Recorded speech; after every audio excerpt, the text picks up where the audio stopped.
appreciate the very good works of the conference, this conference. I find it informative, and it has rendered, I believe, a message of able tourist salesmanship. Also, I have been impressed by the big presence of young people. They constitute half the present and all the future. And therefore, investment in ideas to them is a very rewarding enterprise. I have always maintained that the signature tune of youthful people is they are more enthusiastic, more idealistic, more of contributors to newness, better mixers socially and culturally, and always quicker learners, all of which are qualities that our societies and our civilizations very much cherish. In tradition of the forum, of this forum, I would like to speak a bit about Sudan. The Sudan is now much maligned in the public image. This has been the result of misgovernment in the country. However, in spite of this, there are certain attractions I would like to emphasize, maybe to give you the feeling and the will to see for yourselves this country. Sudan has a very rich history and a very rich geography. Starting by the history, we had the Meroitic civilization, which continued more than any other classical civilization for 1,000 years. 1,000 years. Then our country became peacefully Christian, Orthodox Christian, for another 1,000 years. Then it became Islamic in the majority for up till now about half a millennium.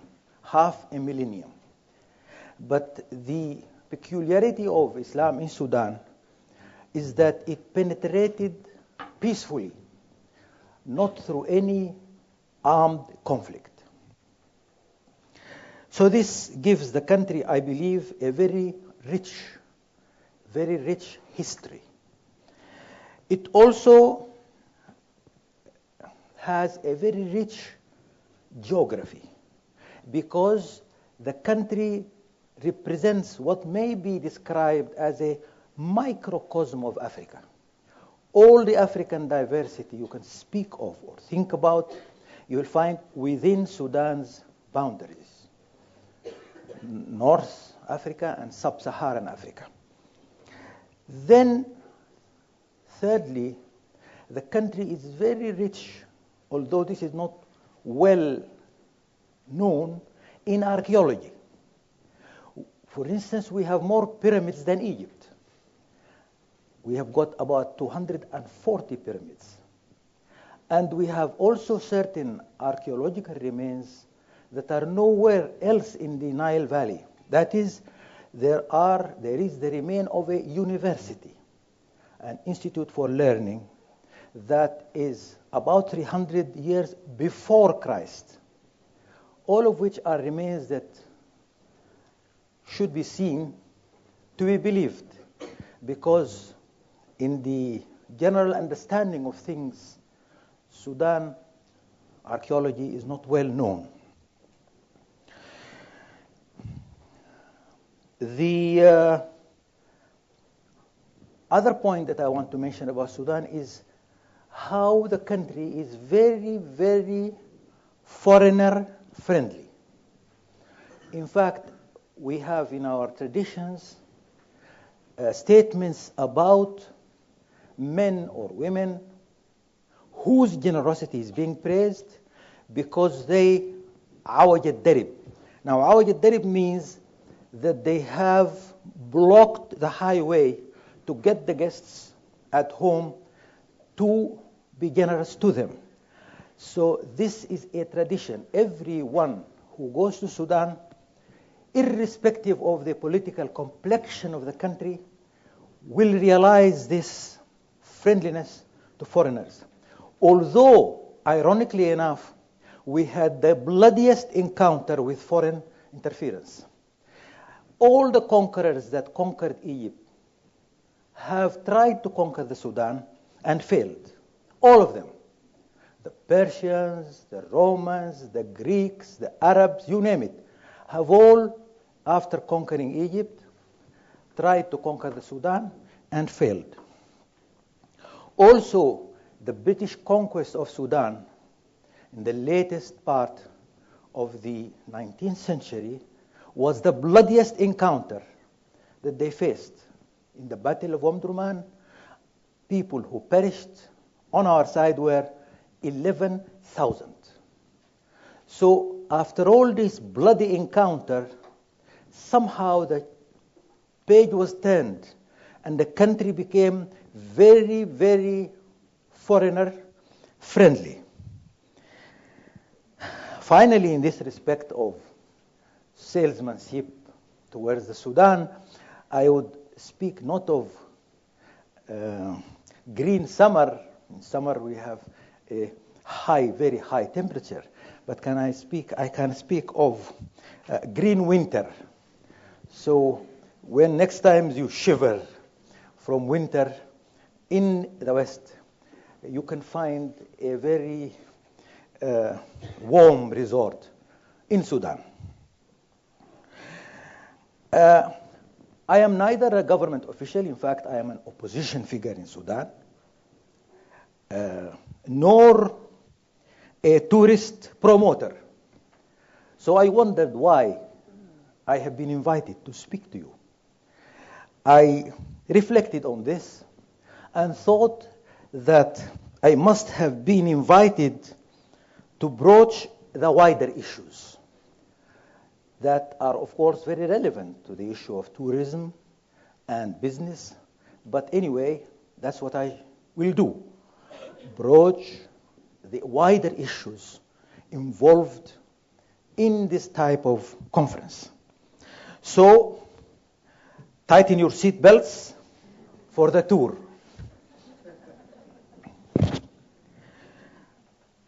I highly appreciate my invitation to address this important conference. 2 centuries ago, relations between countries involved strong-arm commercial relations, missions of geographical, archaeological, and biological discovery, but above all, struggle to dominate. Branding nations then hinged upon military power. Contrast between international relations then and now could not be more stark.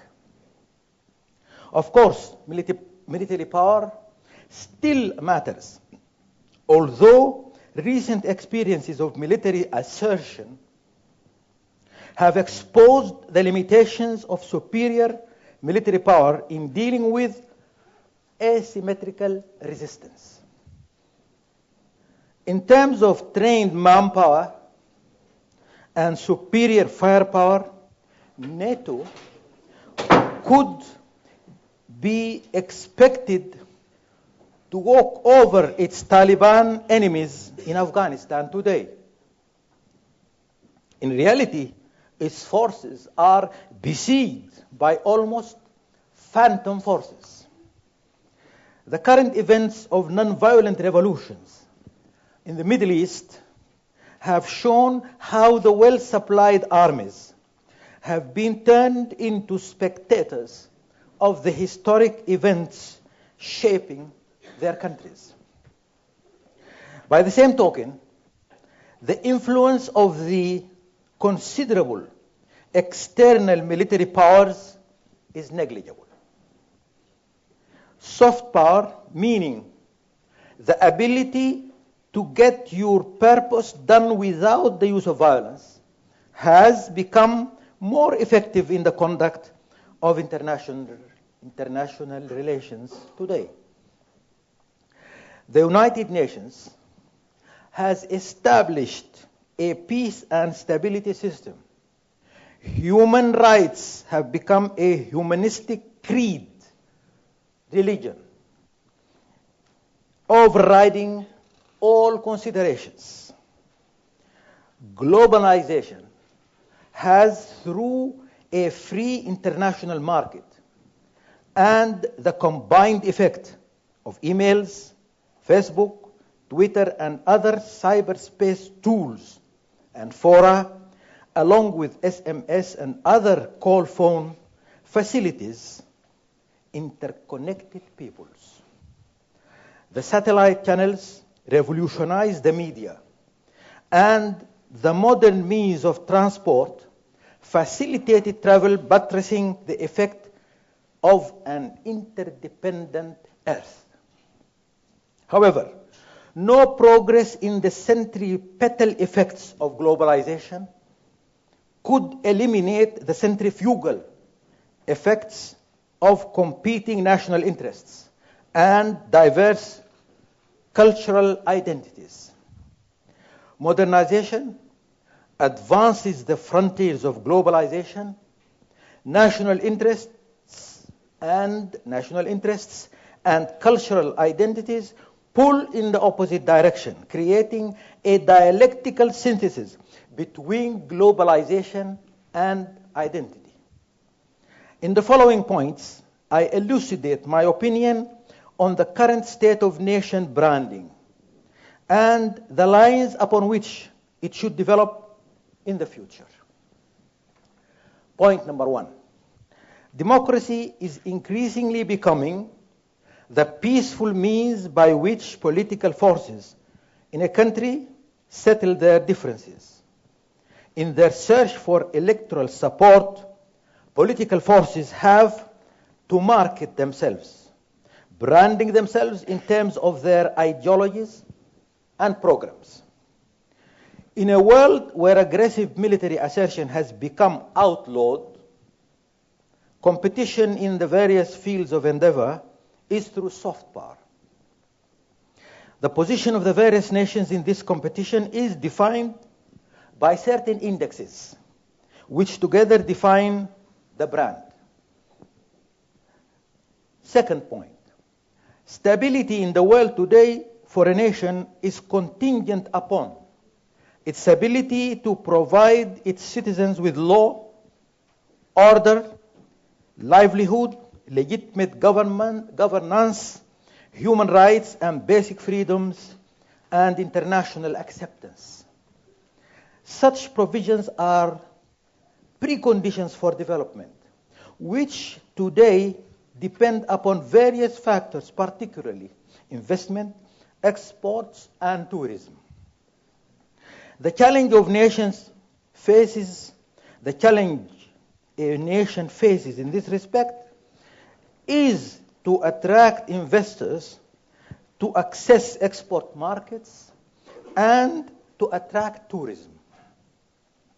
A rostrum of who's who for nations is necessary information for the would-be investors, the would-be importers, and the would-be tourists.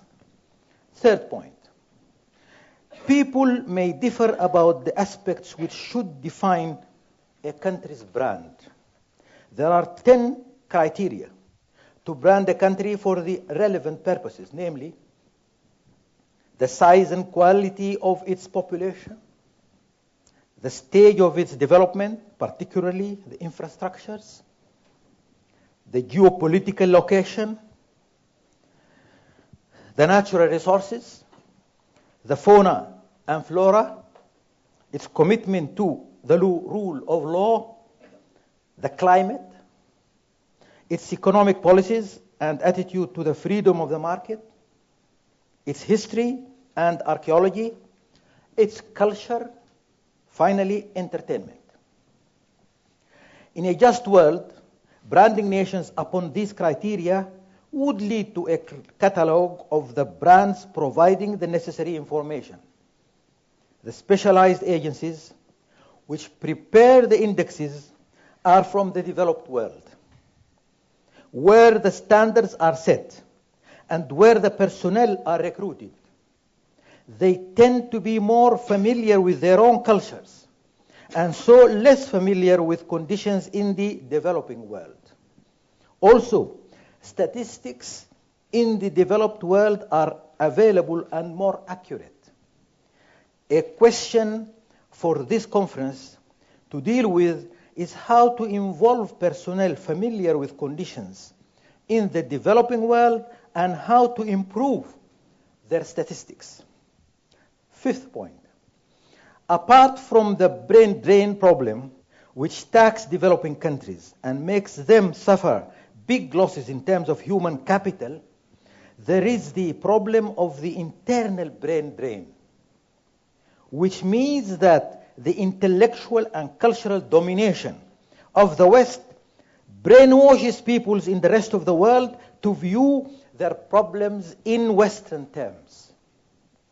Consequently, they may forsake things in which they have a comparative advantage and shift to things valued in the West, in attire, in cosmetics, and in architectural designs. They may simply imitate. They need to be persuaded that they could be branded in terms of their own identity and their own climate, which sometimes differs drastically from the West. This is another issue which such a non-profit making conference like yours should address. Sixth point. There are built-in asymmetries and inequalities between North and South of the planet Earth. They tend to favor the North, whatever nation branding may say, namely, the terms of trade, with the exception of oil, regularly favor industrial goods at the cost of raw materials. The international media are based in the North, particularly the United States of America. Their coverage tends to favor their own countries, which could interfere with the findings of the branding catalog. Many governments, especially dictatorships in our parts of the world, are corrupt. Many multinational companies, especially those dealing with strategic goods, such as oil and arms, manipulate their clients by corrupt means. Such practices have no place for objective branding. Many powerful countries have actually removed very important pieces of other people's history. For example, certain historical documents and important pieces of archaeological significance. Such items are priceless, and it is necessary to repatriate them. Seventh point. Nation branding is an important aspect of international relations. In the present peaceful world, where countries compete by soft power means, it is bound to achieve greater importance. However, as the revolution in communication and means of transport make peoples aware of their respective conditions, and as many factors are making the distribution of income and affluence more and more unequal, the world will continue to discover that it is not possible to protect the haves from the many have-nots. The haves are well armed by weapons of mass destruction which they cannot use. The have-nots, especially espousing non-governmental initiatives, could and would upset the apple cart. If this conference confines itself to the technical problems of nation branding without looking beyond to a free and fair world, it could be planting, it could be painting a cabin in a sinking ship. I come from a region whose three worlds, Arab, African, and Islamic, are volatile. If that volatility leads to another oil price hike, all the great expectations about a return from the brink in economic recovery will be dashed. The brand which we should all be seeking to market is that of a just, stable, and peaceful world. The fact that there is a general recovery from ideological excesses and a general acceptance of religious and cultural peaceful coexistence make that desired world possible if there is the will to achieve it. Eighth point, a matter which is not directly linked to nation branding in the economic related context is the problem of image. Many parts of the world suffer from image branding, which forms stereotypes, create prejudices, and sustain ethnic apartheid. Sub-Saharan Africa suffers from a widespread image problem. The Swiss archaeologist Charles Bonnet said that when he prepared for one of his missions, he was laughed at by some of his colleagues who said to him, "There is no history south of Egypt." William Adams, in his book, Nubia, A Corridor to Africa, has indicated an African continuity with ancient Egyptian civilization. Sheikh Anita Diop has outlined the black African origin of Egyptian civilization. Black Athena, by Martin Bernal, dwelt upon the death of Greek civilization to quote-unquote black Egyptian and Phoenician civilizations. So there is much civilizational intercourse supporting the view that no civilization is completely autarkic. In fact, some researchers have put the percentage of the homegrown elements in any civilization at no more than 15%. We should seek to address this sub-Saharan African image problem. Ninth point, there is an Arab image problem which sought to make the Arabs the embodiment of Oriental despotism. The prevalence of despotic regimes in the Arab world tended to sustain this view of Arab particularity. Yes, there are native sources of Arab dictatorship blessed by many religious scholars. For example, Ibn Hijr al-Asqalani statement, quote, "We religious scholars are unanimous in recognizing the legitimacy of a ruler who has established his rule by force," unquote. However, there is currently a widespread popular search for democracy in the Arab world. The Arab regimes currently in office owe much to external factors that sustain them for the purpose of their own national security and the perceived security for the supply of oil. A survey conducted in 2010 on Arab youth in 9 Arab countries has shown how they desire democracy as their number one priority. The survey was released by a public relations firm, reported by Time magazine in its 28th February 2011 issue.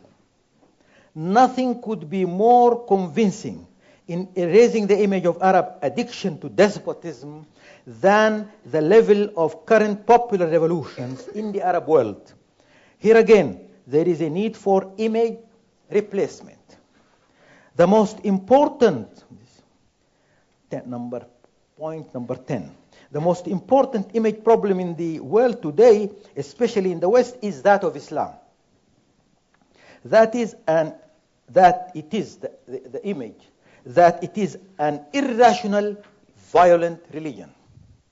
I have shown in many studies how the Quran acknowledges rational and empirical sources of knowledge. In fact, there is convincing evidence that Islam insists upon reconciliation between reason and revelation. It is true that some Muslims have given Islamic jihad an aggressive definition. However, in the Quran, it is clearly stated that jihad is a word with wide connotations, most of which relate to what may be called soft power or civil endeavor. It is only justified to be violent in self-defense. أُذِنَ لِلَّذِينَ يُقَاتَلُونَ بِأَنَّهُمْ ظُلِمُوا. To those against whom war is made, permission is given to fight because they are wronged. Many have claimed that Islam spread by violent conquest. In his book, The Preaching of Islam, Sir Thomas Arnold erased that mistaken view. In fact, the spread of Islam in Southeast Asia, in Sub-Saharan Africa, in Western Europe, and America today has taken place and is taking place at a time when Muslims are militarily the weakest of nations. Even the issue of terrorism, which has been espoused by some Muslim groups, is not a Muslim speciality. Robert Pape, in his book Dying to Win, proved beyond reasonable doubt that in all cultures, foreign occupation drove some resistance groups to the exercise of terrorist means, particularly self-emulation.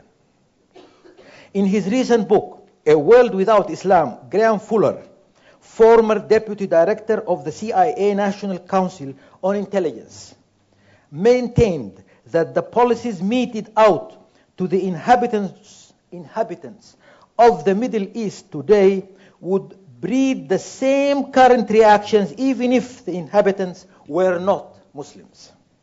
In his book, he suggested that if we in the West really wanted to rid the world of these obnoxious behaviors, we should drastically change our policies along certain lines, namely, end our military occupation of other people's territories, settle the Palestinian problem on a just basis, and end our support of dictators, demythologize the oil trade, and use our considerable resources in development and welfare cooperation with the people in the region. Similar advices were given by Michael Schurer in his book Marching Toward Hell, in which he showed how the current policies are self-destructive for the West. 11th point. It is not beyond the concerns of a conference on nation branding to address the issue of image rectification. Nation branding will not function efficiently without the concept and belief in human equality. Of course, human equality is sanctified by all United Nations charters. But the gap between theory and practice in this respect is as wide as ever. How to bridge it should be one of our concerns. This conference should discuss the future of nation branding, look beyond it to the wider fields, and determine to follow up on its recommendations. So many excellent ideas are like the flowers that are, in the words of an English poet, Thomas Gray, quote, born to blush unseen and waste its sweetness on the desert air. Unquote. We should avoid such a fate so that our recommendations make a difference toward a better and just world. Thank you.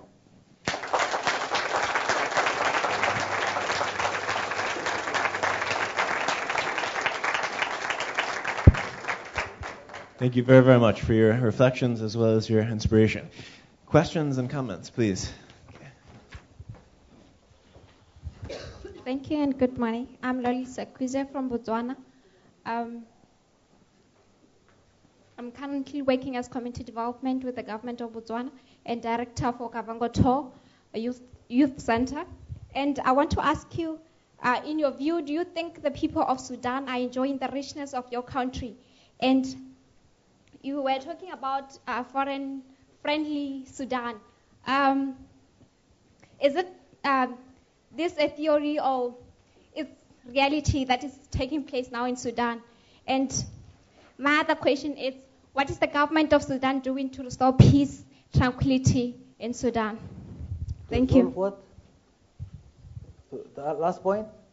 To resolve what? The government of Sudan, what does it do to restore peace? And yes, thank you. Well, of course, as you might have heard, I am speaking as opposition, not government.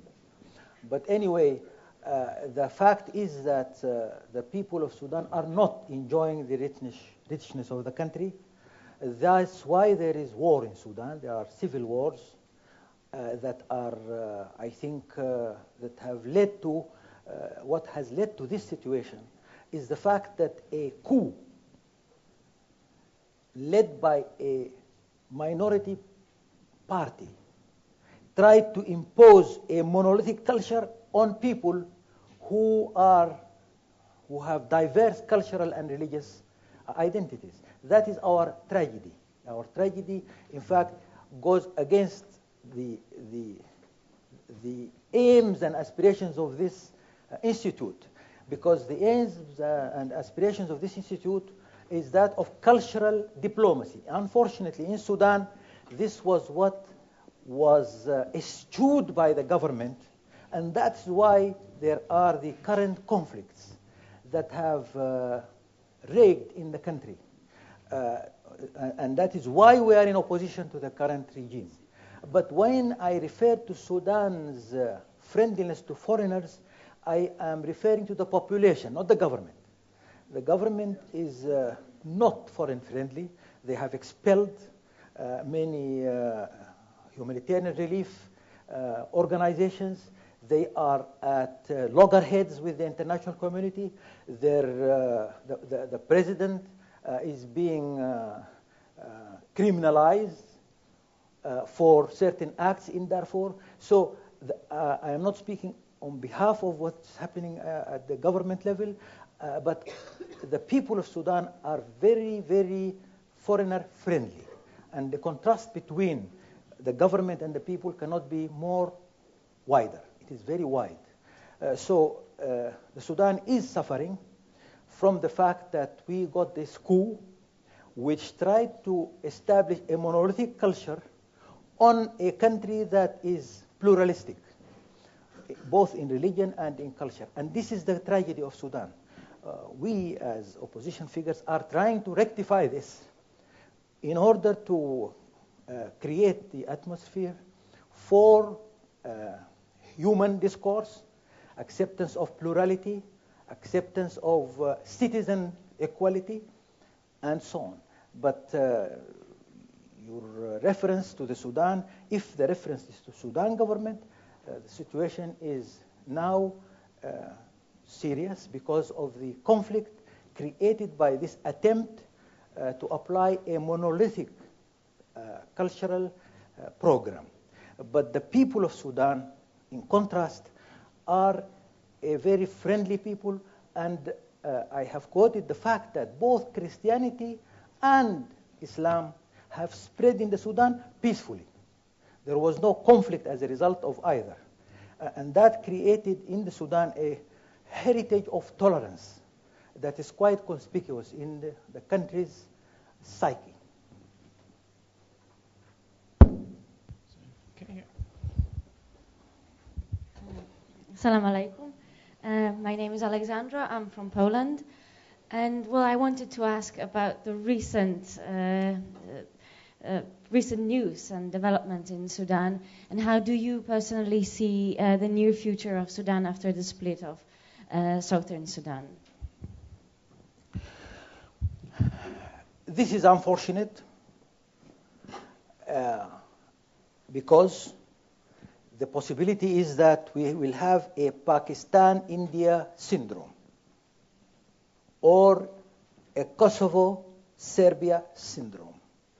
This is what we hope to avoid, because the North can destabilize the South can destabilize the North. So there are cards in both parts of the country to really make themselves into failed states. The only alternative to this is to try, as what we seek as opposition figures, to try and agree between North and South upon what we call a special twin relationship. Because the two parts or the two countries have got so many things that cannot, something like twins that cannot be separated. For instance, there are millions of Southerners in the North who would like to continue living in the North and who should be given citizenship rights to continue to live in the North. Otherwise, there will have to be some kind of ethnic cleansing, which means war. Therefore, we say this needs to be naturalized. Secondly, a very great number of nomadic tribes in the north have got to migrate southwards in the summer for their cattle's grazing and water. This involves millions of such tribes. This has got to be guaranteed. If it is not guaranteed, and if anything obstructs their access to the grazing lands, this is another war. So there are so many such problems that need to be agreed. Also, there are issues like Kashmir between the two countries, between the two blocks of Sudan. We have got not one Kashmir, 20 Kashmirs in the border, each of which can become a casus belli, each of which can become a cause of war. So unless we in the north behave ourselves, remove the policies that have first led to self-determination and then separation, and realize that stability and good governance between the two parts of the Sudan is inseparable. You have got to do this. Unless we do this, we will have what many call the Pakistanization of Sudan, which is not only a Sudanese phenomenon. It can resonate in the whole of Africa, because in the whole of Africa there is a lot of difference in what you might call diversity, religious diversity and ethnic diversity. If the Sudanese solution of resolving conflict by separation becomes a precedent, then we have had Pandora's box, because it means that this will become a precedent, and many other places will imitate this unfortunate precedent. Anyway, the point that we hope we can do, that's what we are now trying to do as opposition political forces, is to reach an agreement with the new southern government on the basis of what we call a twin relationship, which we think should resolve the problems. Now, the 20 Kashmirs, I call them, or the 20 fault lines, are very threatening.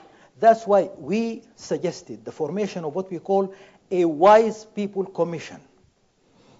This Wise People Commission should be commissioned, should be accepted by both parties, and should be commissioned with the task of looking into these problems and given enough time, never mind 2 years, 3 years, enough time to settle the problems involved. Because the problems involved are not only north-south, there are populations who live in these fault lines, who have their own view and would like their view to be considered. No doubt, this is a very great challenge. The simple result of the present conflict is the renewal of war. But this is a very stupid thing because it will resolve nothing. We will just have bloodletting and bloodshed. And not only will we have bloodletting and bloodshed, but the Sudan will become a magnet to all the contradictions in the Horn of Africa, in the Red Sea, in the Mediterranean, Sub-Saharan and North Africa. The whole of the different snakes and scorpions, and you name it, will be attracted to the Sudanese situation, and we will have a very serious polarization, worse than that was which was in the Great Lakes area. This will be worse than the Great Lakes polarization. Therefore, it is not only a national Sudanese, it's a regional, it's an African problem, it's an international problem, that the two Sudans be two peaceful neighbors that work on a win-win formula. Otherwise, we will let the dogs of war slip, and all of us will be the sufferers. I would very much like to express my gratitude to you for your messages really of inspiration, your messages of reconciliation, also of hope. I think really everything that you have done up until now for the people of Sudan, I think is really a living testament also to everything we're talking about in terms of reconciliation, cultural diplomacy. We wish you much success also in the continued struggles, the continued opposition that unfortunately we have. And I think we all carry a new hope, having heard also your messages and reflections this morning. So thank you very, very much. The Honorable Imam Al-Sadiq Al Mahdi. Thank you. Thank you very much.